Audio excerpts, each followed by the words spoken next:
चलिए तो फिर शुरू करते हैं।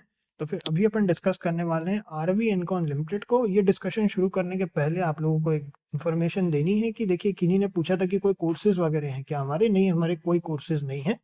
और बात ऐसी है कि कोई कोर्स बनाने की ज़रूरत नहीं है, हम ट्रेडिंग से ठीक ठाक कमा लेते हैं। तो कोई अगर क्वेश्चन हो तो आप लोग कमेंट में पूछ सकते हैं। कई बार ऐसा होता है कमेंट मिस हो जाते हैं क्योंकि इतना रेगुलरली चेक नहीं कर पाते। बट अगर कोई क्वेश्चन हो तो फिर भी पूछ लीजिएगा, सब फ्री ऑफ कॉस्ट है। यहाँ पे आपको जो पूछना है पूछ सकते हैं। बाय द वे कोर्सेज का ऐसा है 99% कोर्सेज से आपको ऐसा कुछ सीखने को नहीं मिलता, एटलीस्ट हमें तो नहीं मिला। हमें सब एक्सपीरियंस से ही मिला। 7 ईयर्स हो गया हमको ट्रेडिंग करते और वो सफिशियंट है। आप एक्सपीरियंस लीजिए, पेपर ट्रेड कीजिए और बेसिक्स तो आप ऐसे फ्री में सीख सकते हैं, उसके लिए कोई कोर्स नहीं है। और इन्वेस्टमेंट का जहाँ तक सवाल है, कोई क्वेश्चन हो तो आप लोग पूछ सकते हैं। ठीक, चलिए शुरू करते हैं अपन। तो आरवी इनकॉन लिमिटेड को डिस्कस करेंगे। 161 रुपीज़ की करंट प्राइस चल रही है। बुक वैल्यू है 76.8 रुपीज़ की, जो है 1987 में इनकॉर्पोरेट हुई थी। एचआर सर्विस है, ह्यूमन रिसोर्स की सर्विस प्रोवाइड करते हैं, engineering and man power outsourcing services in India. ठीक, चलिए तो पेट्रोस की स्कोर जो है 7 का चल रहा है, अच्छा खासा है। और अब अपन देखें प्रोज एंड कॉन्स में, तो कौन पहले बुरी चीज़ें देख लेते हैं। तो टैक्स रेट लो है कंपनी का, और कंपनी का रिटर्न ऑन इक्विटी जो है वो 14% है लास्ट 3 ईयर्स से। Return on equity, low return on equity 14% over last 3 years. ठीक, अगर प्रोस की बात करें तो कंपनी जो है डेफ फ्री है। अच्छी चीज़ों में कंपनी ने डिविडेंड पे आउट किया है 22% का, और कंपनी की मीडियम सेल्स ग्रोथ जो है 16.8% से बढ़ी है लास्ट 10 ईयर्स से। क्वार्टरली रिजल्ट्स की बात करें तो सभी क्वार्टर्स यहाँ पे अपने को प्रॉफिट में दिख रहे हैं। दिसंबर 2023 का लास्ट है, इसमें 2.38 करोड़ का प्रॉफिट है। उसके पहले 2.61 करोड़ का, उसके पहले 3.32 करोड़ का। तो अच्छा कंसिस्टेंट प्रॉफिट है, लगातार प्रॉफिट से।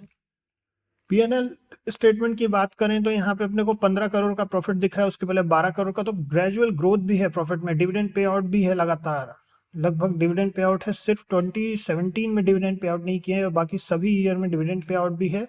अच्छे खासे डिविडेंड पे आउट्स हैं, 20% का ठीक ठाक डिविडेंड पे आउट है।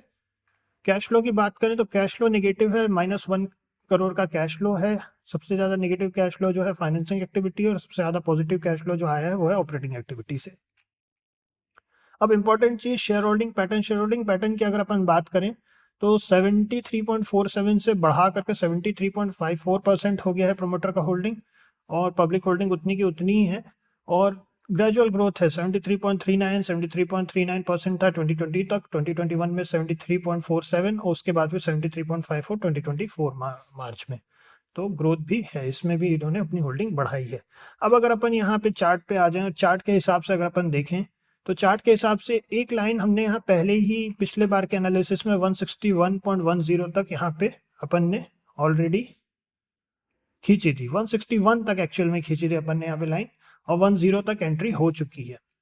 तो अब ऐसा है कि इसके बाद अब अगर अपन एसएल की बात करें, क्योंकि अपने को एसएल इसलिए डिस्कस करना पड़ा है क्योंकि अब ये वाले जितने भी लेवल्स हैं यहाँ पे अपने को बहुत सारे रेजिस्टेंसेस देखने को मिल सकते हैं, कभी भी यहाँ से रिटर्न हो सकता है। तो हम यहाँ से तो कोई भी एंट्री प्लान नहीं कर रहे हैं अपने लिए, और 205.85 के बाद ही हम कुछ भी प्लान करेंगे, और 161 को एसएल बनाएंगे, क्योंकि उसके बाद फिर हो सकता है कि इसमें कोई थोड़ा दिनों के लिए कंसोलिडेशन आए। थोड़े दिनों क्या, इनफैक्ट वीकली चार्ट है, काफ़ी दिनों के लिए कंसोलिडेशन आ सकता है। तो ऐसी कोई प्रॉब्लम ना है, इसीलिए हमने 205.85 के बाद ही कुछ भी एंट्री प्लान करना सही समझा है।